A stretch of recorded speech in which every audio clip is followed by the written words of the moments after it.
Okay, let's get this party started. My name is Jessica Lanier. For those of you who have not been a part of my webinars before, I am so honored to be able to do these webinars on different topics, from nutrition to fitness, supplementation, holistic health, cooking classes for the My Strength Wellness community. You guys are amazing, and it's been so much fun getting to do these for you. If you don't know anything about me, I'll give you kind of a basic quick background, because a lot of you have heard this, but I am a registered nurse. I actually got to go, I met Lindsay at nursing school. We became best friends there, and we have stayed in touch ever since.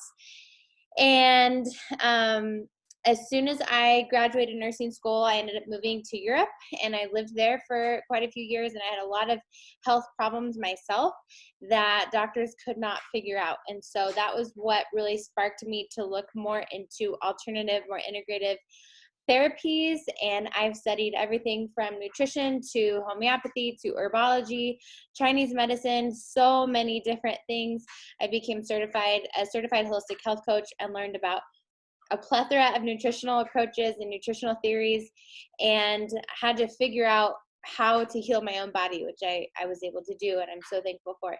So now I use a combination of my experience both in the medical field, but also with all this wide array of experience that I've used to heal myself, and I use it in my own practice, where I practice holistic health coaching from home, and I'm able to help clients across the country, some even in other countries, to live their best self and approach their health from a foundational level instead of just piecemealing together. So that being said, today's topic is on nutrition, and we're going to be talking about food cravings, understanding food cravings, what they are, what they mean, and what to do about them.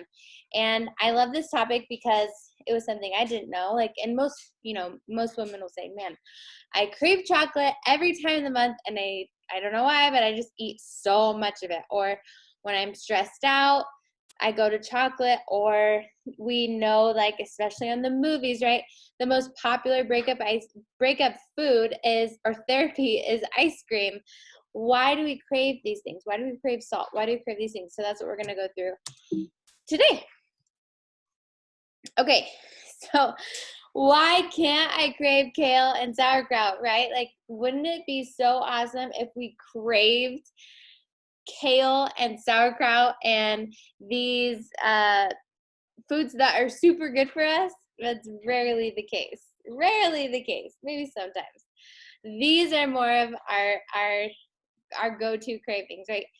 Candy, chocolate, salty foods, sugar, sweets. So we're going to talk about the 10 most common cravings, and I'm going to break down the meanings and what you can do about them. So number one is chocolate. And the meaning behind chocolate cravings, I will say this, when I list the meaning in here, it's a usual meaning. So this isn't 100% of the time, but a high amount of the time, this is the meaning of a chocolate craving. The meaning usually, sorry, I forgot to start this disclaimer with, I have 2 toddlers that are running around outside with my husband while he's building a chicken coop. So no promises that they won't be screaming, pounding on the latch door. Chocolate craving usually means that you have a magnesium deficiency. Why does it mean that? Well, raw cacao, the cacao plant, is actually one of the world's richest foods in magnesium source. Isn't that so crazy? I remember I learned that. I was like, oh, now it makes sense. But why do we crave it usually when either it's the time of the month, like your period time of the month for women, or when you're really stressed out? Well, magnesium is a mineral in our body, and it's one of the first minerals to be depleted when we're stressed out. It's also something that we can become deficient in during your cycle for a woman. So it makes sense why when we're stressed, we crave chocolate, because when we're super stressed, we become deficient in magnesium, and that spurs or sparks a chocolate craving. Also, there is the fact that chocolate stimulates the release of endorphins and serotonin, which is the happy hormone, happy feeling hormone in our brain. And so we remember that psychologically, it's stored up here that when I eat chocolate, I'm happy. When I eat chocolate, it restores my magnesium levels, and therefore we crave chocolate. So what do you do when you crave chocolate? And here are just a few tips from me. Get some chocolate and have it on hand that's at least 75% or higher of cacao, dark chocolate. That means you don't want milk chocolate. Like, that's not going to be helpful in any capacity. It's just going to load you with sugar. You can get some raw cacao powder. I have some on hand. I make hot chocolate for my family, or I'll put it in shakes. I'll put it in, you can make your own ice cream. Like, you could do so much with it. You can get cacao nibs, which, if you haven't heard of them, they're almost a nutty taste. They're not sweet at all. But they are a raw form of cacao also that you can put in your yogurts. I mean, you could even put it in your salad if you want. It goes great in a trail mix with like goji berries, almonds, and walnuts. Those are all great ways to feed your chocolate craving. And then to get to the root of the problem, I would recommend a magnesium supplement. Some simple ones off the top of my head. First of all, an Epsom salt bath. Epsom salt baths are a great way to get magnesium into your body because of the high magnesium content in the Epsom salt. Any kind of liquid, like an angstrom or colloidal magnesium, that means that the molecules of the magnesium are very, very small. So they're going to be more readily absorbable into your body without causing any kind of digestive upset. If you take too much magnesium, of most kinds of magnesium, it can cause diarrhea, just so you know. And so that's why I like the angstrom or the colloidal magnesium. But also there's something you can get pretty much at any grocery store nowadays, definitely on Amazon, and it's a tea, and it's called Peter Gilham's is the brand. Calm tea, and it's a powder, and that's a fantastic magnesium supplement as well. It's really easy. You can drink it every single night before you go to bed. So that is chocolate. Next, we have salt. Salt cravings. What does it mean? High majority of the time, salt cravings are from a mineral deficiency. So why is that, right? Why, if we're deficient in minerals, does my body crave salt? Well, high quality salt, especially Himalayan salt or a high quality sea salt, is high in minerals. Himalayan salt specifically contains the body's 84 essential minerals naturally present in the salt. So your body, when it's mineral deficient, it's craving those minerals, and it will crave salty foods. And instead of getting some high quality minerals, a lot of people will reach for the snack foods, will reach for the super salty, processed salty foods. And when we do that, like when we reach for those salty foods that are salted with the processed iodized salt, we're not doing anything for our craving. Instantly, absolutely, it will gratify that craving that you have, but it's going to come back with a vengeance because you're not getting to the root cause of why your body's craving it. Does that make sense? So highly recommend getting a high quality Himalayan salt, which is the pink salt. That's all that we use. I buy it in a huge bag and we go through it like crazy. There's a lot of healing properties to that kind of salt, and it is starkly different to iodized salt and the warnings that come with using a lot of iodized salt as far as increasing your blood pressure and all of that, water retention. Himalayan salt is actually different. It's completely different in its effects on the body. It's a lot more medicinal. Another reason for a salt craving can be indicative of a thyroid or adrenal imbalance or a deficiency, which usually is partnered with a mineral deficiency, to be honest. So definitely try adding in some high quality Himalayan salt. Try adding in seaweed to your diet. Seaweed is a fantastic source of naturally occurring minerals, especially if you do have an adrenal or thyroid imbalance. It will be really nourishing for that. So they have now these nori sheet snacks. My kids devour them. They're actually really good.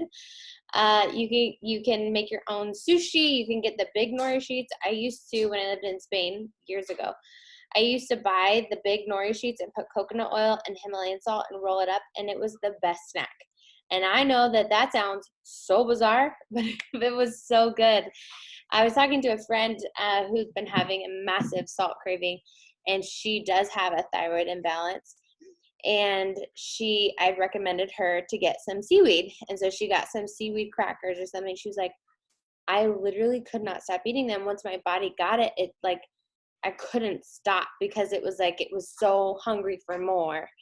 And it's so interesting because if she didn't go that route, if instead she went just like to potato chips, you're not doing anything to heal why your body is craving that. But it really, she started feeling better, and I helped her with some mineral supplements and Himalayan salt, things like that. So highly recommend looking into this if salt cravings is something you struggle with. And then definitely you can speak to your practitioner if you don't have one who's open to talk about mineral supplements or adrenal and thyroid supplementation. You can always reach out to me. That is what I do with my clients. And you can talk to them about getting a mineral supplement or an adrenal or thyroid supplement if that's something that testing indicates that you need. All right, sweets and sugar. What are the causes of sweets and sugar cravings? Now, here is the most common that I see in our culture, I will say, is because of a candida or bacterial overgrowth. So for those of you who are in my webinar that I talked about gut health, we talked about dysbiosis, right? We talked about the imbalance of good and bad bacteria and what that can do to your digestive system. Well, Candida albicans is a yeast fungal infection that can invade your gut. It can invade multiple areas of your body rapidly and lead to that bacterial imbalance, and it can become just this beast of a thing that's very difficult to get rid of. And one of the most common symptoms of candida overgrowth is intense sugar cravings, because it's a yeast and it thrives off of sugar. Think about when you're making a bread or something with yeast, you usually have to activate it by mixing it with sugar because sugar feeds the yeast to grow. Candida thrives off of sugar, so it will crave its food. And there's a gut-brain connection, and there's all these different physiological components to it. But a lot of times, this will create this intense sugar, sweet craving. And the only way to get rid of it is to, unfortunately, do a candida cleanse and work with someone who knows what they're doing and take some supplements to get rid of that candida.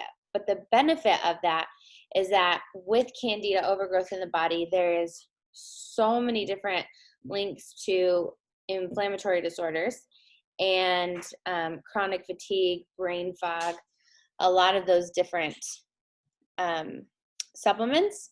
I'm sorry, supplements. I looked at a word. A lot of those different symptoms.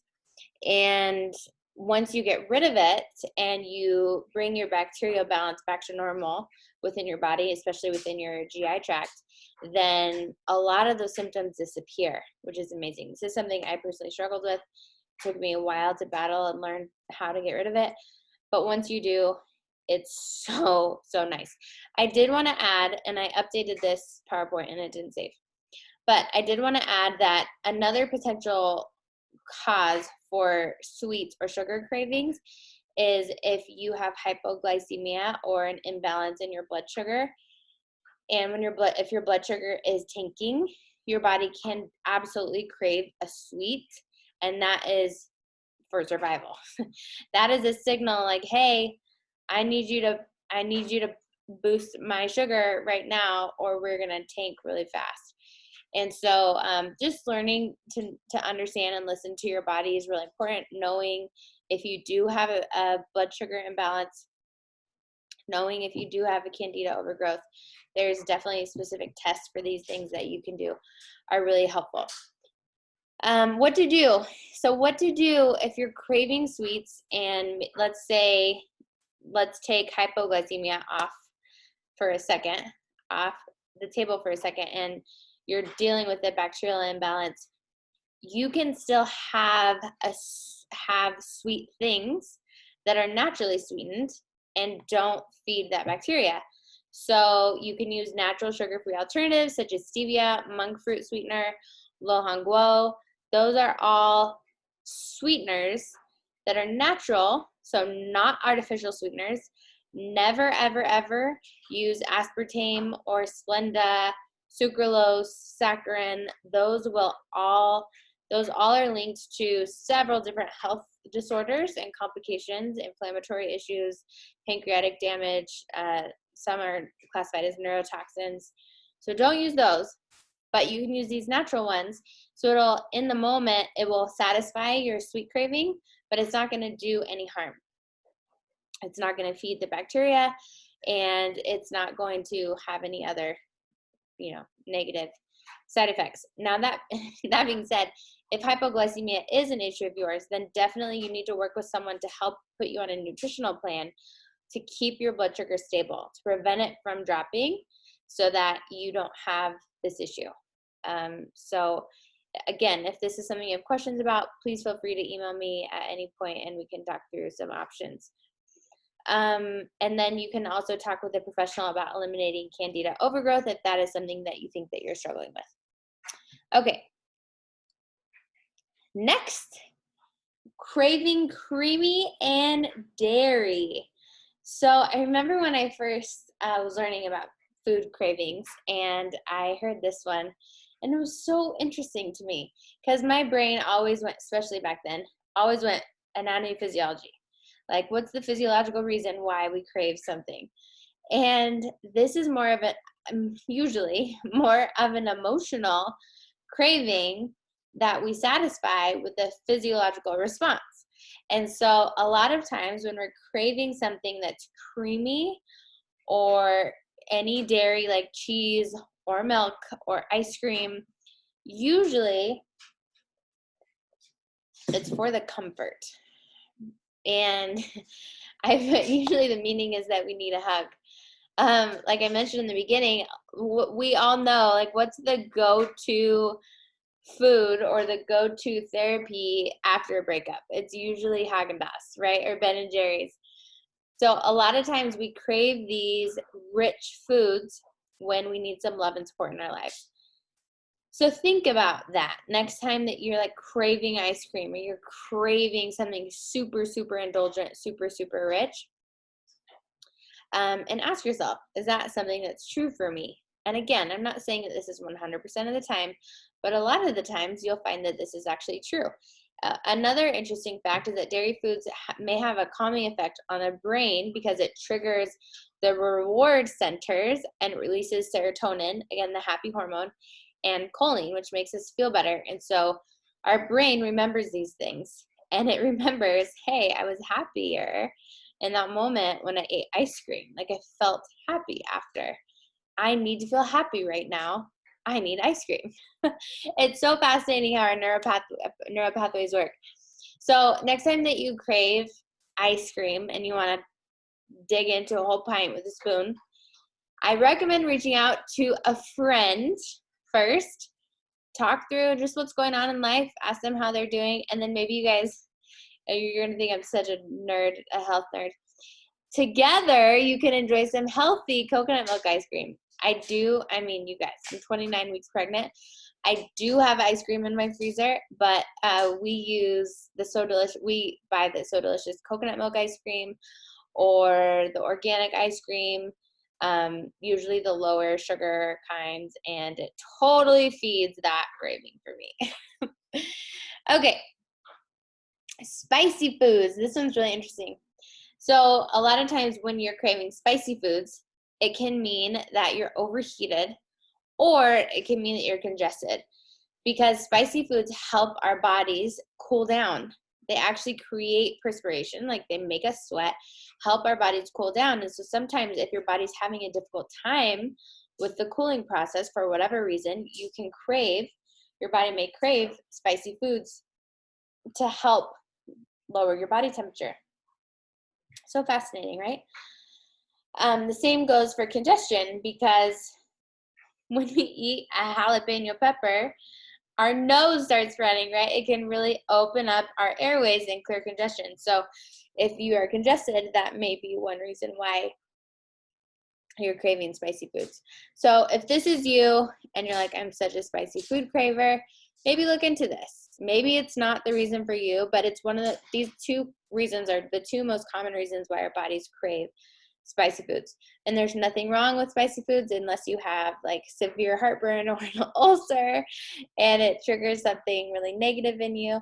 So great things to grab or have on hand are fresh hot salsas, hot peppers, and you can roast them or saute them or eat them in hummus. And if overheating is really an issue for you, like in the middle of the summer, then maybe just try to cool your body down on your own. Go in the air conditioner, take a cold shower, and see if your craving goes away, because maybe that is what your body is trying to communicate to you. Okay, sweet and sour, or just sour. This could be both. I remember going through college, and probably for a good 5 years after, so for probably about 10 years, I noticed that I loved and craved sour. Citrus, like grapefruit, loved lemon in my water, loved lemons, loved lemonade. I would make it my own with fresh lemon juice and stevia, and I would like drink it in 2 seconds flat. Like my body literally couldn't get enough of it. And I didn't know this. And in hindsight, it makes perfect sense. So a lot of times when we crave this kind of sweet and sour, and I don't mean sweet and sour chicken, like that's a completely different category, but like citrus sweet and sour, or, lemons, oranges, grapefruit, a lot of times this can mean that your liver is trying to cleanse. Your liver needs to cleanse, because citrus has, especially lemon, has some really, really powerful components in it that helps our liver regenerate and helps to support liver detoxification and liver cleansing. And so this may be something that you need to pay attention to if sour is something that you find yourself constantly craving and wanting more of. And looking back at that time, I actually had emergency gallbladder removal at the very end. It was like right after, I want to say, graduation of from nursing school, and all through college, like I craved sour, and after I craved sour. And for those of you who don't know, gallbladder congestion 100% of the time is linked to liver congestion. And so, and my hormones were a mess, and my digestive system was a mess, and that all points to the liver. So it's so fascinating knowing these things now and being able to identify, wow, this is probably what was going on. This is why my body was craving this. I had no idea. So if this is you, then definitely add in some lemons to your water. You can make like I mentioned, you can make your own lemonade with fresh lemons, water, and stevia. That's incredibly beneficial, alkalinizing for your body. But also, I'd recommend a liver support as well, and try it out. Of course, if your practitioner approves it, with whatever medications that you may be on. But a couple natural teas that are known to support the liver are dandelion tea and milk thistle tea. In the spring, like now, you can get fresh dandelion. You can dandelion greens and saute them. There's a plethora of different teas and even supplements that support the liver. You can even do a gentle liver cleanse. I would only recommend that if you're working with someone who knows what they're doing, because you need to make sure that your colon is clean first before you do liver cleanse. But anyways, this is such a fascinating topic for me and something that I've definitely found to be very true myself. Okay, coffee cravings. Anyone struggle with this? Okay, so many times when we crave coffee, many times it means that our adrenals are tapped out. So for those of you I mentioned this a couple times, but for those of you who aren't familiar with your adrenal glands, they're two walnut-sized glands that sit right on top of your kidneys, and they are responsible for your life force. They're responsible for your energy, for your drive, for your libido. They're responsible for your fight or flight, your cortisol. And so our culture, right, we are constantly stressed out. We are constantly stimulated. Even if we don't have negative stress all the time in our lives, there's just something going on for the majority of people, the majority of times. If you think about it, very few times, like even when we sleep, most people sleep with their phone right by them. It's constantly emitting frequencies, constantly. So even when you're sleeping, you've got frequencies and stuff that's stressing your internal system out. And then you wake up, most people turn the TV on. Most people drink coffee as a stimulant. Most people have noise around them all the time. You get in the car, you turn your radio on. You go to work, you're stressed out at work. You go back in your car, you have the radio on. You're listening to the news, stressed out because what's going on in our environment, in our worlds today. A lot of people are stressed out consistently. And so when this happens, our adrenal glands can become deficient and struggle a little bit. And so coffee, and I wrote here, coffee I've found in my adult life has the craving is twofold. There's the physiological component where we're craving the energy boost. We're craving the caffeine in it. And then there's the mental component where it's more of the experience and the taste of coffee.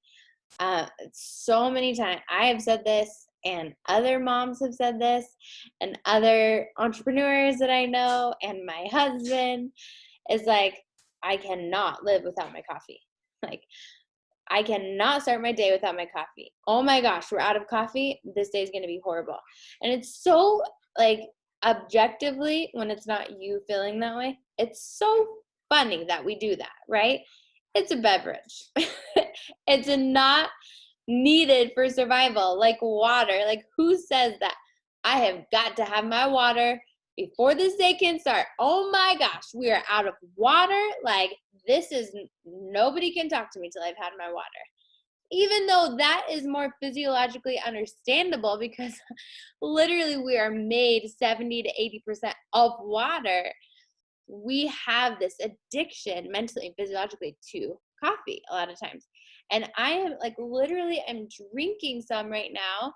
So I am not saying that this is not me, but it's something to think about.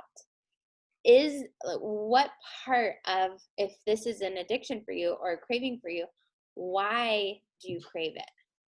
Do you think that potentially, is it more of a physiological thing where you need the energy, or is it more of a mental, emotional crutch where you need the experience and you've told yourself, I can't function without this? Because I've actually found, even though it sounds silly to say out loud, I've actually found this to be true for a lot of people, that they've literally convinced themselves, I cannot function without this. And it's something that we can, I mean, like with any addiction, once we address it and like talk about it, which a lot of people don't want to talk about, then we can do something about it. And I'm not against, obviously I'm drinking some, I'm not against coffee, but I am if it's doing more harm to your body than good. So if you are someone who's extremely exhausted, you need more of an adrenal endocrine support, then you do something to stimulate you even more, right? You are tapped out. Physiologically, that coffee will help you for maybe an hour and maybe not. Like I've told my husband many times in in our parenthood journey, like the coffee is broken. It did absolutely nothing to help me. And yet I'll go for another cup, when I'm not pregnant. So maybe think about this yourself. What is true for you? And then if you are craving coffee, then here are some options. First of all, I only recommend drinking organic coffee if you are a coffee connoisseur, because coffee is one of the most heavily sprayed crops with pesticides and herbicides in our country, especially, and even throughout the world. And so organic coffee is not sprayed with all those pesticides and herbicides. You do not want to be drinking a cup of pesticides and herbicides that is not going to be health promoting in any capacity for you. So if you are going to do coffee, only do organic, and then try decaf. See how it goes, or try a half calf. When doing decaf, it's especially important to only do organic and water processed. A lot of people don't know that decaffeinated coffee, they usually use a lot of chemicals to strip the caffeine from it. And so you're drinking a lot of those chemicals, which you don't want in your body. So the water processed decaf is the healthier version. If it's organic, even better. You can also try my personal favorite. I've tried a lot of coffee substitutes, and like the chicory, and now I can't remember them off the top of my head. But Dandy Blend is one of my personal favorites. They're from California, and it's really delicious, especially in the summer. You can make an iced vanilla latte with vanilla stevia, ice, some coconut milk, and Dandy Blend, and it mixes really well, and it's delicious. And remember, it's made from dandelion, which, remember, is really good for your liver. So I just wanted to throw that in there. And then if you physiologically are craving it for the energy, just know it probably would be a really good idea for you to support your adrenal glands. And again, talk with a professional. Whether, if you don't know anyone, again, you can reach out to me. This is something that I specialize in, and I'd be happy to talk with you about some different programs we can put you on, or some supplements that you can run by your practitioner to see if they would be a good fit for you. Okay, fried and fatty foods. When you're craving fried and fatty foods, not all the time, but usually it can mean that you have an essential fatty acid deficiency. Essential fatty acids are good for you fats. You could be eating a lot of fatty foods and not be getting essential fatty acids. This is more common in people who have very restrictive diets, like really low fat diets, low fat, low carb diets. You can become deficient in some of these essential fatty acids. Now, we have pretty much, we've gone from being afraid of fat to keto, right?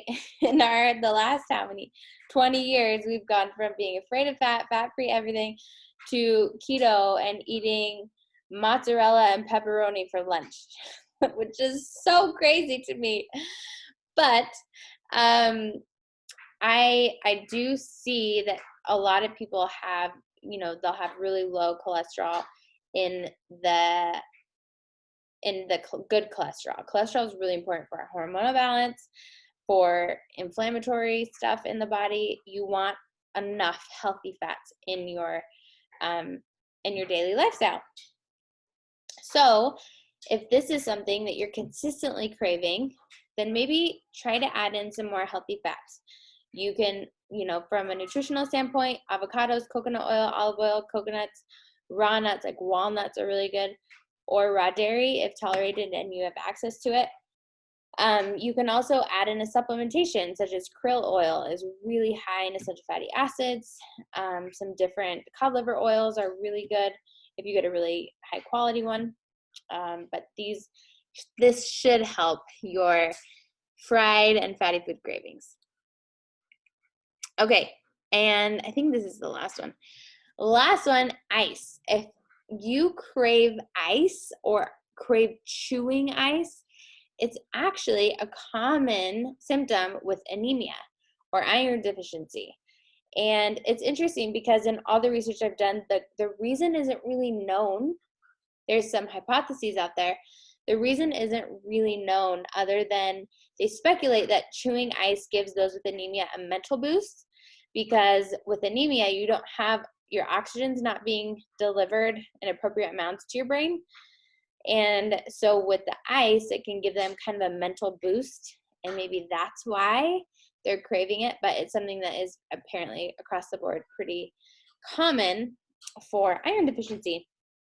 So if that's you, I don't see, I mean, your dentist might not recommend it. I don't see any harm in chewing some ice, but I would also look into addressing the cause if that is your cause. So adding in high iron foods such as grass-fed beef, lentils, legumes, leafy greens, and hopefully that will help cure your iron deficiency. You can definitely get on a supplement if you need to, with talking to a professional. My kids are getting antsy. So I'm curious if you have any cravings of your own, and if so, is there anything that popped out to you that was like, you know what, that's actually sounds so true for me, or maybe not? If so, I would love to get a message from you. I would love to hear from you, and if you have any questions, please let me know. Those of you who are on, feel free to use the chat box. Let me think of this. And you can put it in there. But if you have no questions, feel free. Here's my contact information again. We are going to be doing 2 webinars here in the month of May. We're going to be doing this one, obviously. And then I believe in 2 Thursdays, we're going to be doing one on fitness. So I'm going to be bringing some fitness tips specifically for multiple sclerosis patients and different stages in MS, and some things that you can do from home, which I'm really excited about. So if there's no other questions, I will go ahead and let you guys go. I'll give you a second just in case. All right, you guys. Well, thank you so much for jumping on. I hope you have a wonderful evening. I hope everyone's staying safe and healthy out there. And I will make sure and get this recording out so Lindsay can email it out to everyone, and we'll post it in the Facebook group. Have a great evening. Bye.